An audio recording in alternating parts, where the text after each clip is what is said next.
This episode of Legends, the series, is brought to you by these fine companies. When I got older and I went out the door and I got to go make this run, I got to go. My mom had slipped me a check, don't tell your dad. And when I went out the door, my dad had handed me a credit card, don't tell your mom. Well, me being John Forrest, I never told either one of them. And they just wanted to take care of me.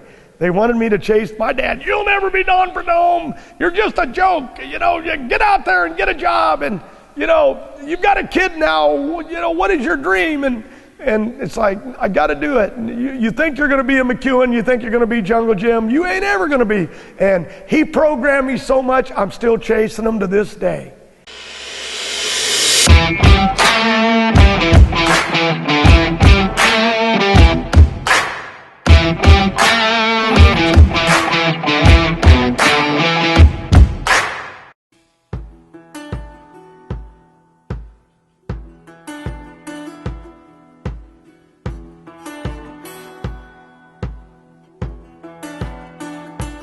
I didn't know I was a poor child. I thought life was great. Living in the back of a dump truck with a tarp over it, barbecuing every night along the side of the road, picking berries all the way up the coast. We were migrant workers. It was awesome. I mean, we were almost the grapes of wrath. And my mother lived that coming out of Oklahoma. And I had three big brothers, Walker, Tom, Louie, and my sister Cindy, that always took care of me. And no, I didn't know I was poor. Was I a dreamer? Oh yeah, you dreamed. You dreamed of driving that dump truck someday.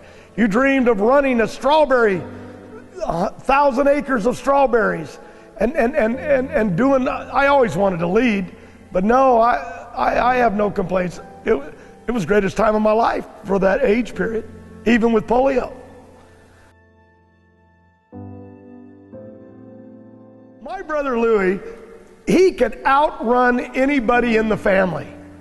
And yet he was always top heavy, except when he was in Vietnam. He'd come home, he looked like a rock star. But Louie could outrun, and he had the littlest feet. But he could outrun anybody in the family. And shoes were passed down. My sister was next to me. They didn't give me girls' shoes, but they passed his shoes to me, and they were too small. So they had to go up the next to my brother Tom's, but Tom's were passed to Louie. And that was just the way of life. I believe all families in America did it.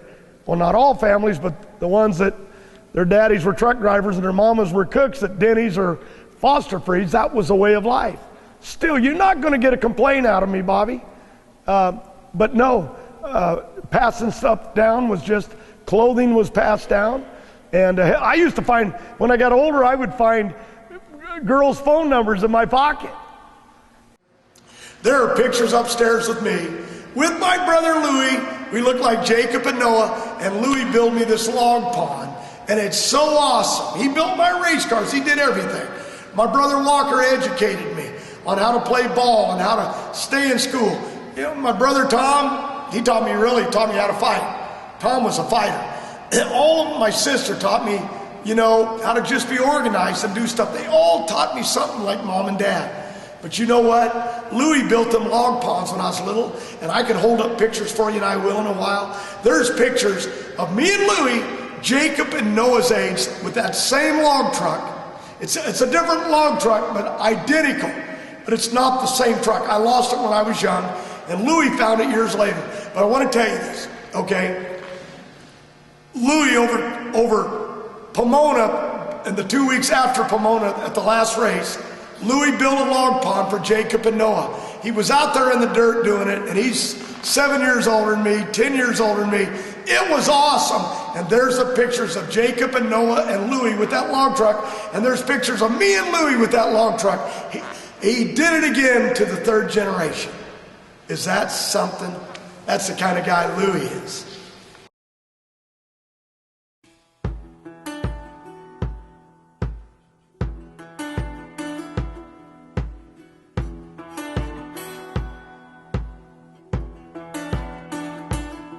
Oh, anybody picked on me was sorry. Let me tell you, first of all, I had brothers that would fight for me. I had my uncles Gene Beaver and Jack Beaver and the Conant brothers that would fight for me. Oh no, no, but you know, yeah, I was slow. I had polio as a kid, and I fought with a lot of people, but probably because I was a big mouth, not because anybody just wanted to bully me. You know, you talk about being bullied, and that's a big thing in America today, worldwide. But, you know, my brother Walker said to me one time, I was all stressed, and I was sick and throwing up, and he goes, let me ask you something. Why are you standing here puking in the parking lot? And I said, because the guy wants to fight me after school, and I'm so scared. I don't know what to do. I'll never be able to whip him.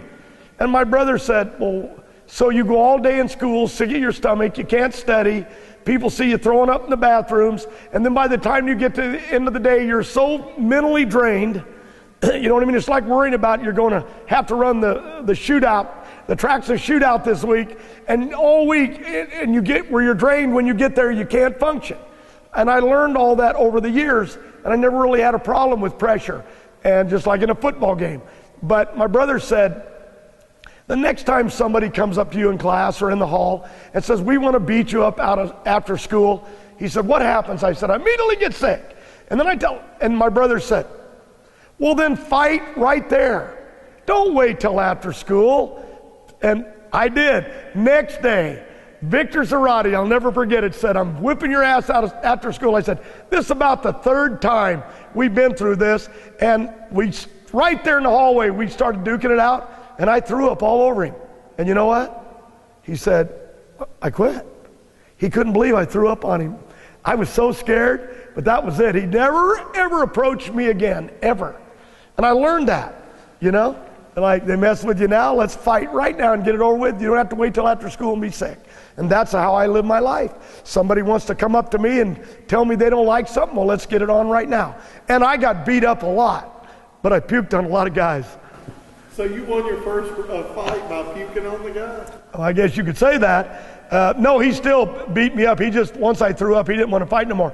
He probably figured he terrorized me so much, he didn't want to mess with me no more. That is not, to go out there and beat somebody up in the hallway or the parking lot makes them look good. But when you throw up on them, it kind of kills the whole thrill of the fight. You know what I mean? And can you imagine a guy in the ring, two boxers, and one throws up on the other guy? No, the fight's over. And, you know, but I got control of it. I was just a young kid. That's clear back in 6th grade, 5th grade. Did you ever think how cool it would have been if you had threw up on Tony Pedregon on TV? No. I think Tony saw me throw up in a few bars.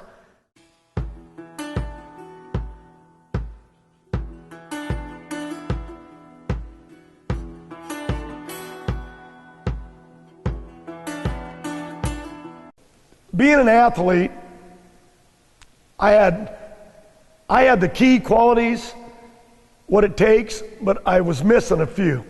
Had polio and I couldn't run.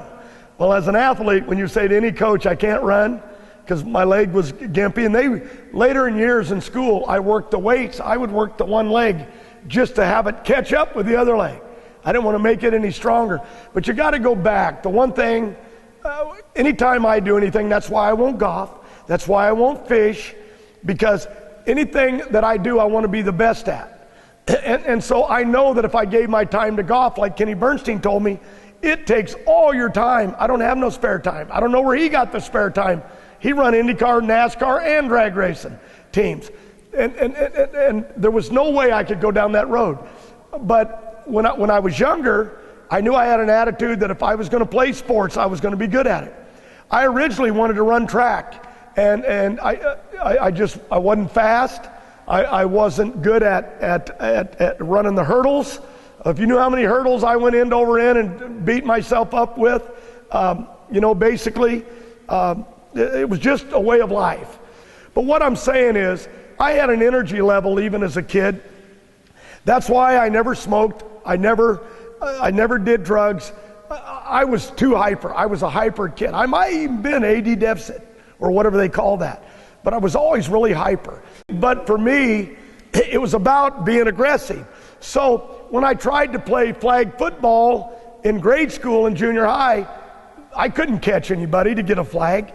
I couldn't outrun anybody, and they got my flag. And that's when I decided in 4th, 5th grade, I'm going into Pop Warner. Northern California, we lived in Klamath Glen. I had to hitchhike 30 miles in the snow to Crescent City. You can look it up on a map. And I rode with the truckers at night out, and then I'd ride with the freighters back. And there's a few nights I spent in Crescent City sleeping on like a homeless, because I didn't know anybody up there, but I couldn't get back. You know what I mean? But I wanted it that bad. I wanted to play. I wanted to wear that helmet. I wanted to wear the shoulder pads. I was real frail. When I was in high school playing ball, I weighed like 190. But I found with football in tackle that I was aggressive. I'd tackle a guy. There's a few guys from other teams I bit on the leg. He got up, that guy bit me. Well, he didn't want to run my way no more. And that's how I kind of learned it. But I always loved leading the team. Even when I was in Pop Warner, even in Pop Warner football, I wasn't the quarterback, but the coach let me lead the team. And they told me the story of high school, how my own team took me out in the last game as quarterback. I've never told that story. And the young teams were coming up from the B teams, and they said, Force has run this all these years. And the last game, about in the second quarter, they hit me. One of my own guys clipped me from behind. I know his name, I won't say it. He took me out. Ruined my leg, my old polio leg. They knew it was gimp. But whatever, they wanted me out because they wanted to finish the last game without me. And actually, they did real good. They didn't win the game, but none of them was wrong. I was a talker, and that's how I ran stuff, and the coach liked me. And that's how, but it was all that Pop Warner stuff. And in junior high, I never played school ball. And then high school, I started playing football, and I went to varsity and played all those years, and yes, lost every game except the red-white game. Threw a Hail Mary, just like that quarterback for Green Bay, Rodgers, threw that Hail Mary to Bruce Thorson, who really didn't want to play football. He only played because of me, and we played Pop Warner. And in the end zone, he out-jumped everybody, and he caught that Hail Mary, and we scored the only touchdown of the red-white game, and that was the B scrubs against the varsity, and that's when they brought me up to lead the team.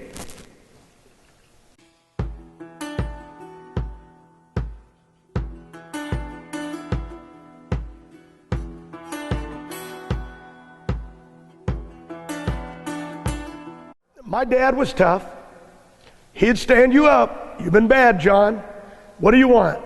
The belt or the coat hanger? And oh, give me the belt, Dad. Don't give me the coat hanger. And he'd put welts on you. Today they would call that child abuse. We're not allowed to do that. And that's why sometimes kids are out of control. My wife did pretty good with my kids. She taught them another way. But I was never allowed to raise a hand. I tried a few times, and when I did, I'd cry all night long. Because your kids are your life, just like your grandchildren. My dad was the one that taught you the tough way. And my mom was the one that was all heart. And she would love you, and she used to cuddle me up, and oh man, they used to joke, John Ford slept with his mom till he was 12 years old. I probably did. When you live in a trailer house and it's cold in the back and it's crowded, you go up and climb between your mom and dad, and you laid between them. Probably ruined my dad's sex life. But you know what? They took care of me and raised me. I remember sleeping in the floorboard of the car. I go back to Redwood Creek and in places I cry like a baby because I remember it all. In the heater of the floor of that old General Motors Buick Wildcats, 56 Buick Wildcat. My dad was mean guy, but he was a good man. Honest man, never lied, he could tell a good story. But nope, my mama would take care of me. She would teach me to have heart. She'd teach me to forgive, try not to carry the pain of something that was bad. But my dad taught me, you fight, I'll throw you out there in the street with a bunch of dogs. And you don't come in here crying to me. And don't come in here saying, beat me up. Get out there and take your whipping. And one day they'll make you so tough. I watched my dad get beat up a number of times because no one pushed him around. He would stand, he was a prize fighter. Me, I could never fight worth a crap. I'd just stay and take a lick until the guy just said, Forrest, I'm tired of beating on you, and you ain't ever going to go down, so let's call it a day. That's how most of the fights went.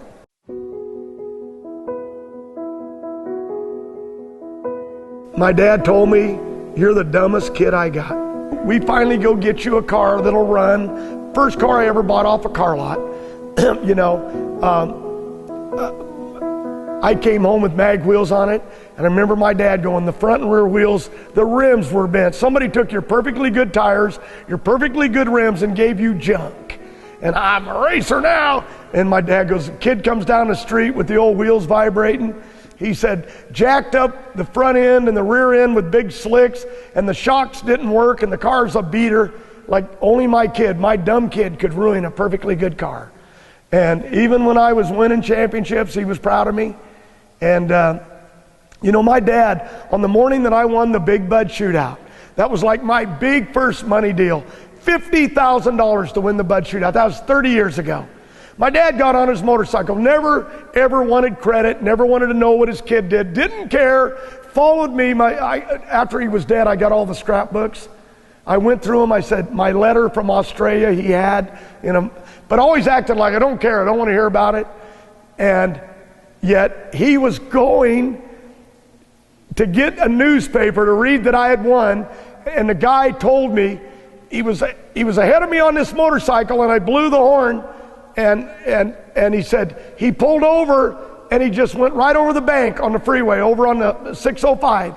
And he goes, I went back, like, what happened? Here's your dad down in the bottom of a ravine, and he's telling this to my mother, and he was coming back up the bank, dragging his motorcycle, and the guy helped him get it back up. A motorcycle that I sold my dad. My friend brought it from Japan on the Kitty Hawk, but later I sold it to my dad because I needed money.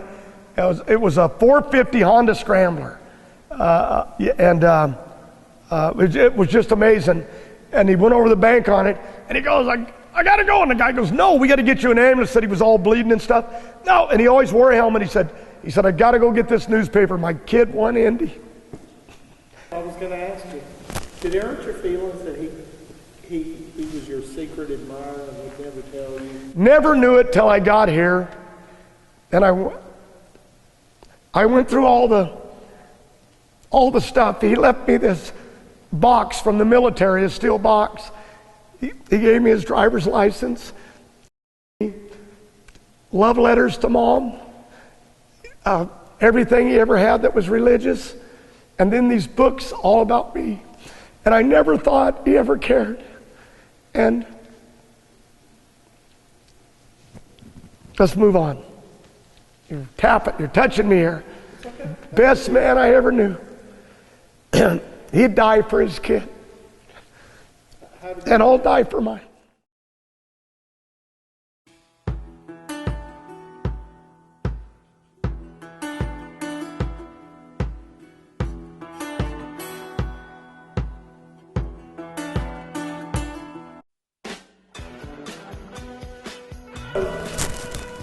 I think most every drag racing fan wants to know. Anybody who saw the videos from the 1970s. How in the world did you end up with a beauty like Lori Forrest? How did you land that? Tell me the pickup line that you had to use to seal that deal. I'm still trying to seal that deal. I've screwed it up so many times. Good woman, met her at my best friend Joe Schinkel, the one that we got in the fist fight, and actually I broke his nose. And he was tougher than me, but somehow I got a lucky punch. But we duked it out in the parking lot. But I was best man at his wedding. Lori, I went to the wedding, and I met her at the wedding. And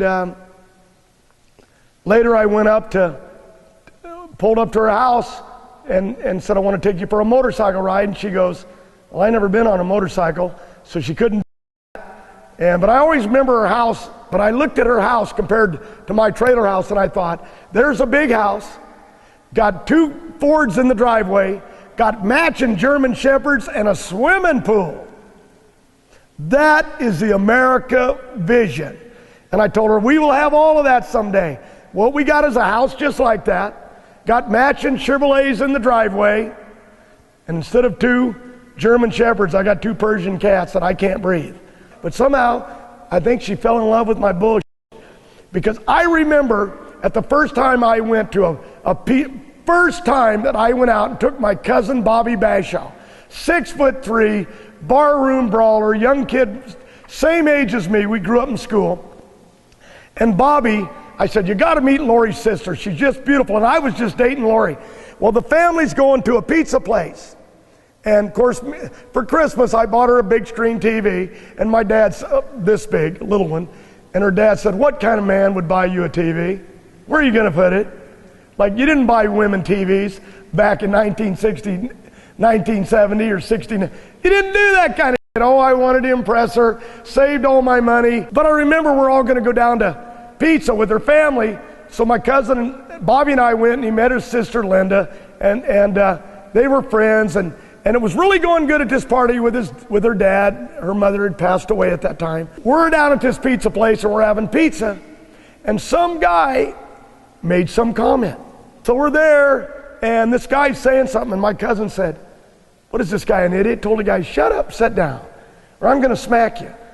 And I didn't think nothing about it, because that's the way we were. If somebody said something rude or crowded somebody at the table, and of course her family, big old long table, had 4 tables at this pizza place, and I'll never forget that. The point is, all of a sudden this guy had said something, and I looked at Bobby. We got to defend these women. And we jumped up, and the fight started. And we took on a whole baseball team, and Bobby was doing all the slugging, because he was a barroom brawler, even as a kid. 6 foot, 240 pounds, and he's still that big to this day. The cops came, everything.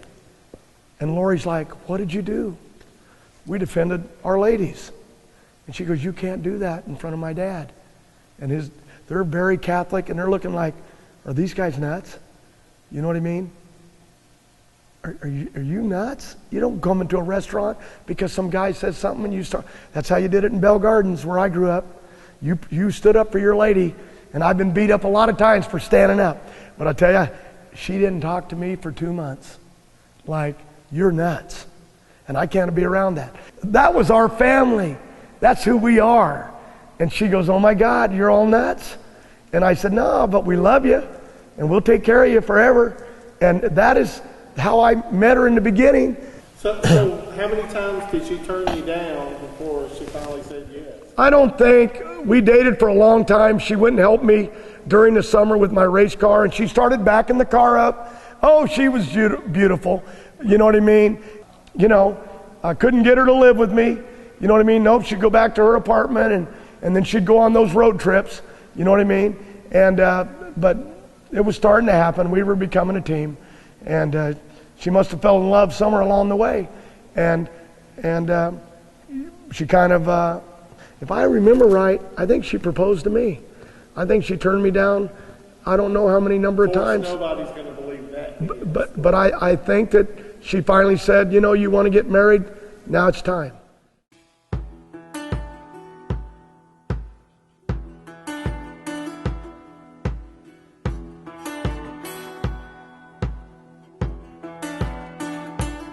You lived, you didn't even have a big enough budget for it to be called a shoestring budget. And I didn't have shoestrings, okay? No, you don't know how bad it was.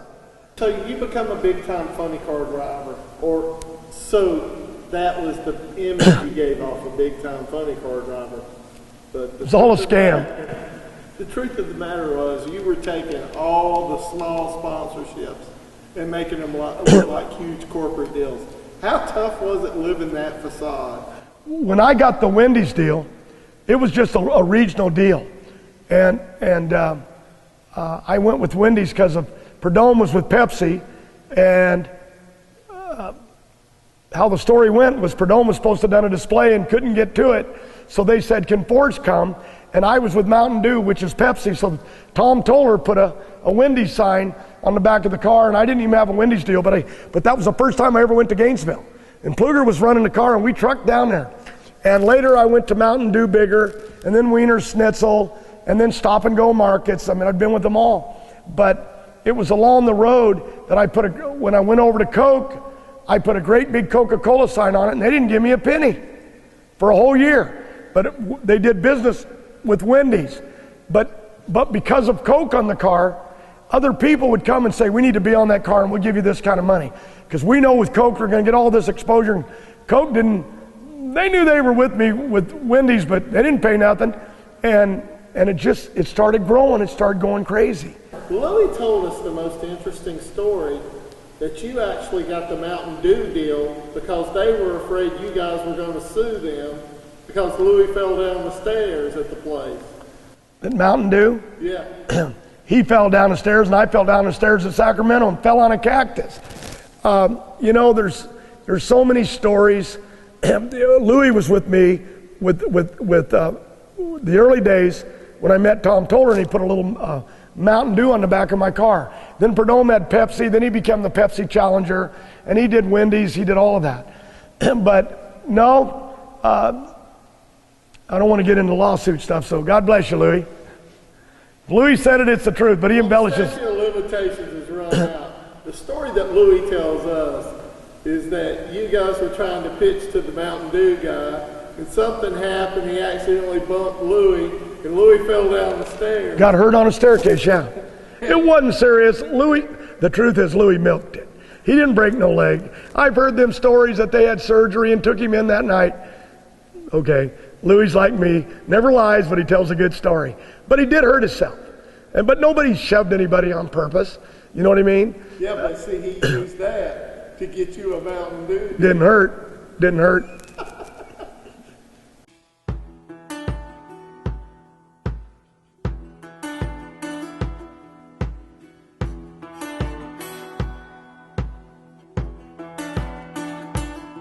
Between 1979 and 1987, Force compiled one of the least enviable records in funny car racing. 9 straight final round appearances without a national event win. Despite the streak, or maybe in spite of it, Force never gave up trying to win his first big national event. When Force met Ed McCullough in the finals of the 1987 NHRA Grand Nationals, he was determined to overcome his final round jinx. I remember getting out of bed to leave for Montreal, driving the 18-wheeler. She said, John, every time you leave, it's like you're going to get beat up. I remember saying, I've had so many black eyes, I don't even get nervous anymore. I used to get so nervous, I'd sweat and my legs would shake. I was a real mess, wanted to puke all the time. But I got out of that bed that morning, and later after my crash, she said, I remember you leaving the bedroom that morning, right here in Yorba Linda, going to Montreal. And you had this dream to win. And I remember saying, I'm going to win. I've had enough of this. They beat me up enough, it don't matter. Final round, win the thing. Coyle, I remember backing up from the burnout, looking up in the stands, and up there in Canada, all them men wear those bikini briefs. What are they called? Speedos. Speedos. The women just look beautiful in their bikinis. And I remember backing up thinking, I'm tired. I'm going to try to stage, and I'll be late, and it'll smoke the tire. Going to get beat anyway, and I kind of put it out of my head. And I'd finally been hit so many times, the fear went away. I said the same thing to Brittany. May not have been at Gainesville when she won that race, her first race with AJ racing and Brian Hewson.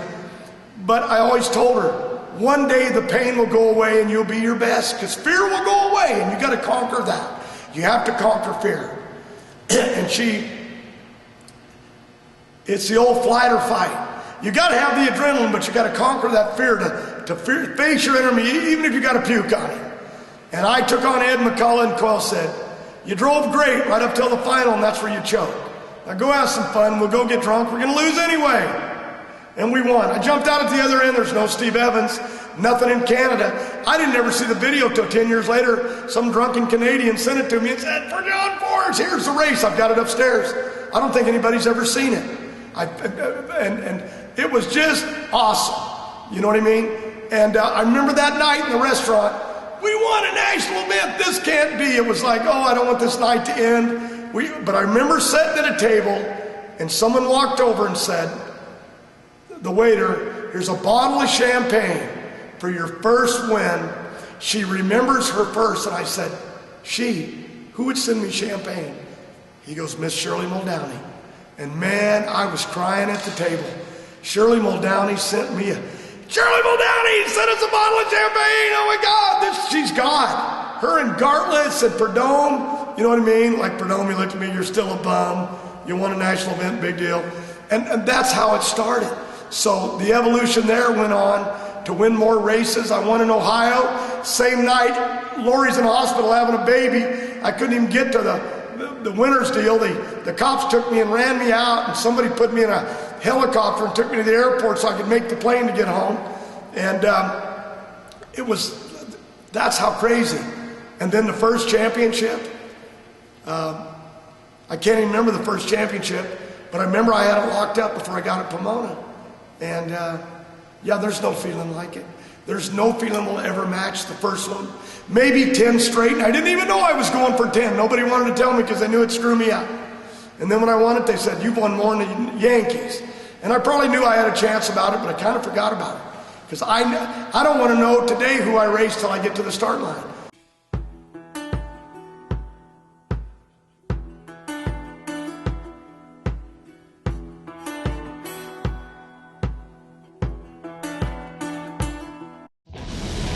You know, I've been racing for 30 years. I've won 13 championships. I've been on fire from here to Australia. All that calamity, that there was a part of you up until the crash in Dallas, that you were sort of invincible, that you would not... Invincible, but I knew I could break an arm or a leg or hit my head, be knocked out, get burns. I've had burns from Australia. I never believed I could ever be killed in one of these cars. It wasn't until things were starting to happen and we lost Eric. And boy, that's a wake-up call. And yet my daughters are doing it. We're living the same road, but that's how I got into the Eric Mellon project, trying to build better cars. And we've slowed down, and you got to get your mind back to that or it's going to happen again. And I'm trying to rebuild John Force to go there. The only thing better than watching Al Hoffman and John Force drag race right here would be a fist fight between John Force and Al Hoffman. And I wouldn't give the edge either way there. They both have a high tolerance for pain. We saw the body come up on both cars, just standard operating procedure. Tom Anderson has a little shtick he does, and Austin Coyle has something he does, and they don't talk much about it. Austin looks over, makes sure the other car is ready. A little hard to see the Christmas tree of Memphis, so he brings them in, gives them the OK sign. Actually, you might have to rate Hoffman a little bit of a favorite here. He has lane choice, and that's a huge factor. Good race. Gorgeous race. What a race. Whoa, and John Force is ablaze. The tires blow up. Force crosses the track, smashes into the wall. This is a horrible incident for John Force. Sliding down the racetrack, still right side up into the dirt. The car, I believe, yes, has flopped over onto its side as we look. Oh, John Force is out of that car, Brock. Yeah, he's crawling free, looks a little dazed, but apparently he's not badly injured. What a crash. I'll tell you what, that's a tough man, but he took a real lift. When I crawled out of that car at Memphis, I remember we were in town doing shows and down at the, and I crawled out of the cars on my hands and knees, and I remember seeing, I always joke, Kenny Bernstein's team was coming up to return row with Kenny, and they'd jump out because they thought I was dead. That thing rolled over. On fire, the body was gone. They come running for me, and I thought, somebody's bringing me a beer. I'm just stupid. That way is the way I think. But I remember getting out, and I said, the first thing I saw Elvis at 1,000 feet. And then there was Elvis sightings. John Force doesn't lie. Elvis is back. I think I embellished a little, but I was in Graceland. I didn't have time to think. I was all charred, burnt. Eyebrows were gone. Car was junk. I totaled it.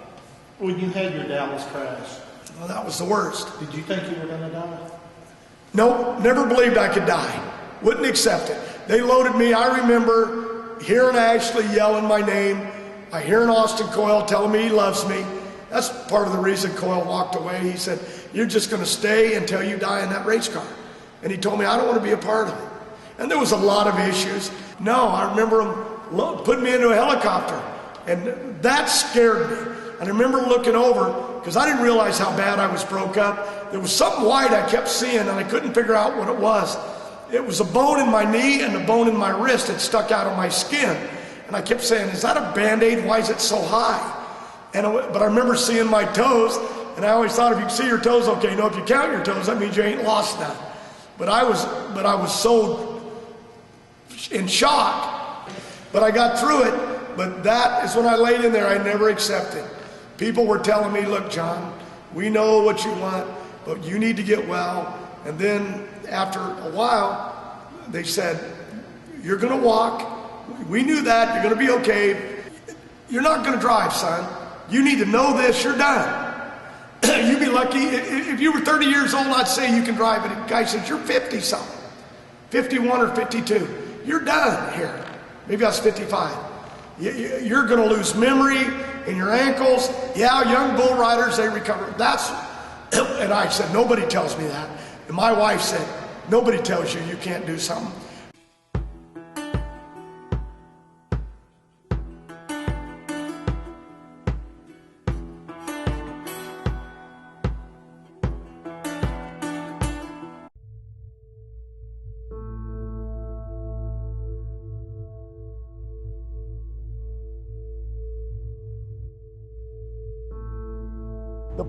The point is when they tell you it's over, is when you realize how much you love it. As long as I can pass the physical, and as long as I can be out here, I'm going to do this. There will not be a final tour for me. If it's going to be a final tour, it's because I leave the racetrack and I never come back again. You know, tours are to say goodbye. Tours, and not taking away from anybody that did it their way, tours are to sell more t-shirts and collector stuff, but the real truth is it's to say goodbye. I'm not saying goodbye. I got nowhere to go. You get it? Nowhere to go. I think he will win and stuff, and sometimes he doesn't. With that one other guy, Otto Pops, because he beat him that other last time. I'll be honest, I'm the winningest guy in NHRA history. I've got 16 championships. I'm going after 150. I don't know if I'll ever get to 200 like Richard Petty, and don't really care. I don't race Richard Petty. He's my hero. I don't need to catch him. But I want to be remembered. I have those records, and even the day I go on the stage, and I don't even want to go there. I'm still chasing Prudhomme in my mind, and Raymond Beadle and Jungle. What I want to be remembered for is that I don't want to be corny, but I want to be loved by the fans. Takes a heck of a guy to admit it. I'm a heck of a guy. Okay, John Ford.